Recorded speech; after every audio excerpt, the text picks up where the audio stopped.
మా వ్యాపారాలు కేవలం మా వాళ్లతోనే చేస్తామంటే మీరు బతకాలా, తర్వాత అడుక్కు తినాలా? ఎంత అడుక్కు తినాలో నేను చెప్తాను. నేను చెప్పడానికి ముందు ఒక వీడియో చూడండి. నాశనమే తర్వాత అదే ఫాలో అయితే నాశనం తప్ప ఏముండదు ఎవరికి. అది క్రైస్తవుడు ఆ మాట చెప్పినా తప్పే, ఇస్లాం వాళ్ళు ఆ మాట చెప్పినా తప్పే, ఒక హిందువు చెప్పాడు, ఎవరు చెప్పినా మాట తప్పే. చివరికి నేను చెప్పినా తప్పే, నువ్వు చెప్పినా తప్పే, ఎవరు చెప్పినా తప్పే.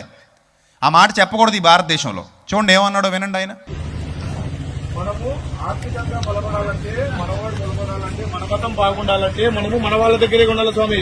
అన్య మతస్థుడు మీ మిత్రుడైనా సరే కొనకండి, మీ శత్రువైనా సరే మన హిందువు దగ్గరే 10 రూపాయలు ఎక్కువైనా కొనండి ఏం స్వామి. వాళ్ళు ఆర్థికంగా బలపడితే నష్టపోయేది మన మతమే.